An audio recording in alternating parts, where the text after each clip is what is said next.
बीरबल और उनका जादू। बादशाह अकबर द्वारा समय समय पर बीरबल को दिए जाने वाले उपहार के कारण अनेक दरबारियों के सीने पर सांप लौटने लगे। वे साजिश करने लगे कि बीरबल को दरबार से कैसे बाहर निकाला जाए। फिर उन्होंने बीरबल के खिलाफ एक योजना तैयार कर ली। एक दिन एक दरबारी बादशाह अकबर से भेंट करने गया और उनसे बोला, महाराज, मैं आपको परेशान करने के लिए क्षमा चाहता हूँ। हो सकता है कि आपको मेरी बात अच्छी ना लगे, लेकिन मेरे पास आपको यह बात बताने के सिवा और कोई दूसरा उपाय नहीं है। दरबारी ने आगे कहा, जहाँपना, मुझे यह नहीं मालूम कि आपने इस बात पर गौर किया है या नहीं कि बीरबल इन दिनों दरबार में नियमित रूप से नहीं आ रहे हैं। बादशाह अकबर को यह बात बहुत बुरी लगी कि वह दरबारी उनके प्रिय बीरबल के बारे में उन्हें भड़काने की कोशिश कर रहा था, परंतु वे चुप रहे क्योंकि पहले उस दरबारी की पूरी बात सुनना चाहते थे। उन्होंने कहा, तुम क्या कहना चाहते हो? दरबारी ने कुटिलता से कहा, जहाँपना, मुझे मालूम हुआ है कि बीरबल इन दिनों जादू करना सीख रहे हैं और उन्हें आगामी समय की भविष्यवाणी करना भी आ गया है।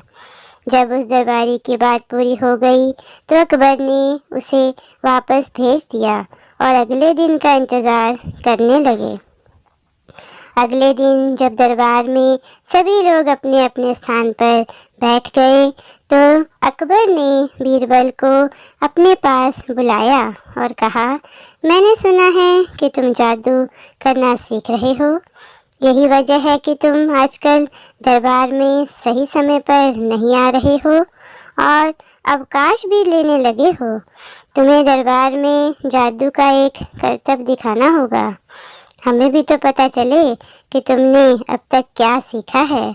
अकबर के स्वर में थोड़ी सी नाराज़गी थी जो बीरबल से छिपी ना रह सकी। बादशाह अकबर आगे बोले, तुम्हें अपने जादू से मेरी खोई हुई अंगूठी का पता लगाना होगा। बादशाह अकबर पहले से ही अपनी अंगूठी एक दरबारी को सौंप चुके थे। अब बीरबल की समझ में आ गया कि यह जलनखोर दरबारियों की साजिश है, लेकिन बीरबल भी कम ना थे। उन्होंने एक नौकर से कहा कि वह एक कटोरे में चावल ले आए। फिर उन्होंने कुछ अजीब से मंत्र पढ़े और मुट्ठी भर चावल दरबार में बिखेर दिए।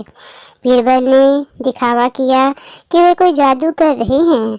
उन्होंने कहा, जहाँपना, मैंने अपना जादू दिखा दिया है कि अंगूठी जहाँ भी होगी हवा में तैरती हुई आप तक पहुँच जाएगी। बीरबल की बात सुनकर वह दरबारी घबरा गया जिसके हाथ में अंगूठी थी।